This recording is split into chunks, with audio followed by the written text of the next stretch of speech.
பொன்னானை பொன்றானை மாத்தாரை மாத்தளிக்க வல்லானை மாயனை பாடேலோரெம்பாவாய். இலை శరణం. బయట ఉన్న గోపికలకి అంటే ఈమెను లేపడానికి వచ్చిన గోపికలకి లోపల ఉన్న పడుకున్న ఆమెకి సంవాదం అన్నమాట. ఇది బయట గోపికలు అడుగుతున్నారు, ఓ చిలుక వంటి కంఠ మాధుర్యం కలదానా, ఇంకా నిద్రిస్తున్నావా? అయ్యో ఇదేమిటి అని. లోపల గోపిక చెబుతుంది, మీరందరూ కూడా చాలా పూర్ణులు లేవే, అనవసరంగా చీకా కలుగుతుంది, నాకు జిల్లు అని అంటున్న చెవులు, ఇవో వస్తున్నాను, ఇంకా పిలవకండి నన్ను అంటున్నది లోపల ఉన్న అమ్మాయి. ఇప్పుడు బయట గోపికలు అంటున్నారు, చాలా నేర్పు గలదానివిలే నువ్వు, నీ మాటల్లో ఉన్న నైపుణ్యాన్ని, నీ మాటల్లో ఉన్న కఠినత్వాన్ని మేము ఇంతకు ముందే ఎరుగుదు మేము అని. అప్పుడు లోపల గోపిక అంటుంది, చాలే మీరే బాగా నేర్పుగలవారు, నేనే కఠినరాలులే పోనివ్వండి అంటున్నారు.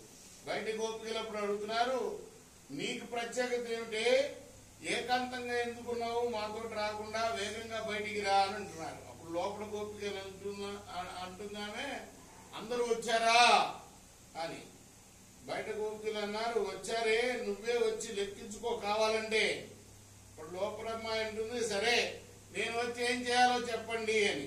బయట గోపికలు అంటున్నారు, బలిష్టమైన కువలయాపీడం అనే ఏనుగును చంపిన వాడు, శత్రువుల దర్పాన్ని అణిచిన వాడు, మాయావి అయిన శ్రీకృష్ణుణ్ణి కీర్తన చేయడానికి రా అని అంటుంది. శరణం. కులశేఖర ఆళ్వార్ రచించిన ముకుందమాల స్తోత్రంలోని 29-30 శ్లోకాలు చెప్పుకుందాం. మదన పరిహర స్థితిం మదీయే మనసి ముకుంద పదారవిందధామ్ని హరనయన కృశోసి స్మరసి నచక్ర పరాక్రమం మురారే. ఓ మన్మధుడా, భగవంతుడి యొక్క పాదారవిందాల్ని ధ్యానించే నా మనస్సులో మోహం కలిగించవాక, హరుని కంటి మంటల కన్నా తీక్షణమైనది సుమా నారాయణుడి యొక్క సుదర్శన చక్రం. దాని శక్తిని నువ్వు ఎరగకుండా ఉన్నావు, మా జోలికి వచ్చావా? ఆ సుదర్శన చక్రం ఊరుకో తెలుసా, ఇదివరకు హరుని కంటి మంటలకి మండిపోయావు, అంతకన్నా తీవ్రంగా ఉంటుంది సుదర్శన చక్రం యొక్క తీవ్రత, జాగ్రత్త అని హెచ్చరిస్తున్నాడు తన మనసును తనే కులశేఖరుల వారు. అలానే తత్వం బ్రువాణాని పరం పరస్మాత్ మధుక్షరం తీవా సతాం ఫలాని ప్రావర్తయ ఆంజలిరశ్మి జిహ్వే నామాని నారాయణ గోచరాని. అలానే తన నాలుకకు కూడా బోధిస్తున్నాడు కులశేఖరుల వారు. నీకు చేతులు జోడించి సర్వోత్తమైన సత్యార్థాన్ని చెప్తా విను. పుణ్యపురుషులకి జన్మ సాఫల్యాన్ని ప్రసాదించే మధురమైన భగవన్నామాన్ని ఎల్లప్పుడూ నువ్వు స్మరిస్తూ ఉండు. ఇది ఈ శ్లోకానికి అర్థం. కృష్ణార్పణమస్తు, సాయి కృష్ణార్పణమస్తు. ఇప్పుడు మనం మా గురువు గారు శ్రీమాన్ డివి రంగాచార్యులు గారు రచించి తన గుళ్ళో, తను పూజించే గుళ్ళో ఆలపించిన గోదాదేవి గ్రంథంలోని కొన్ని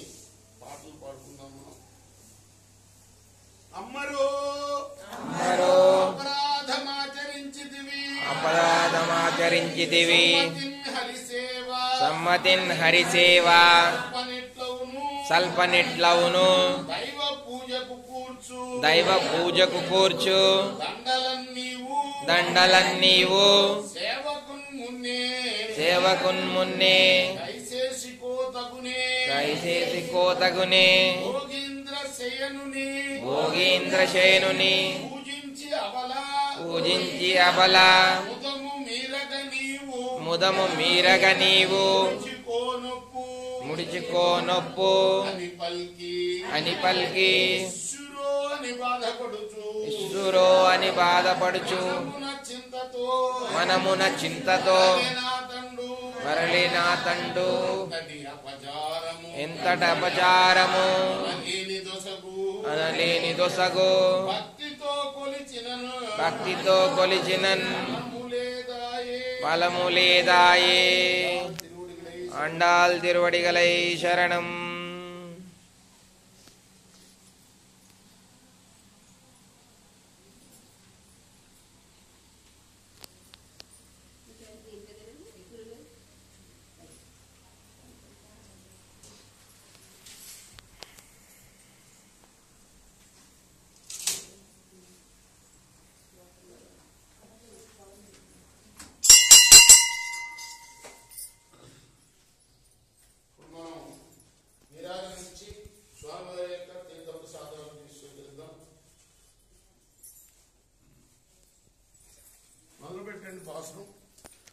எல்லே இளங்கிலே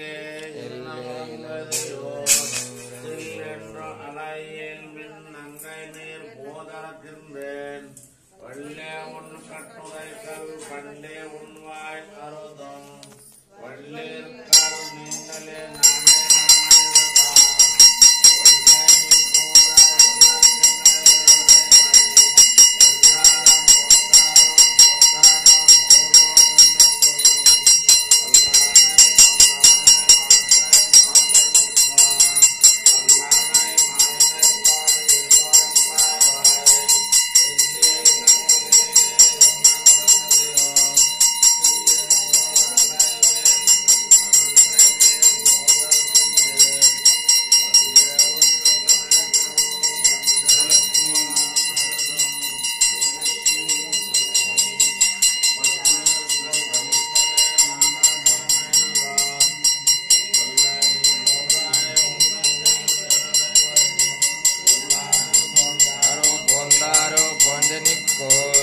வல்லானை கொன்றானை மாத்தாரை மாத்தலிக்கா வல்லானை மாயனை பாடேலோரெம்பாவாய்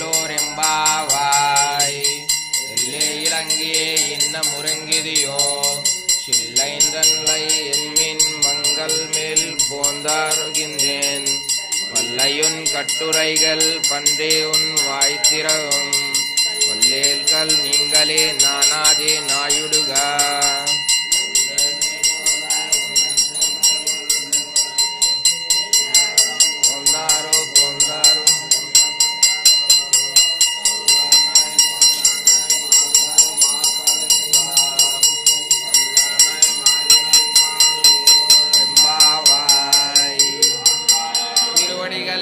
శరణం. ఏడుకొండలవాడ వెంకటరమణ గోవింద గోవింద రక్షక పద్మాంధవ గోవింద గోవింద గోవింద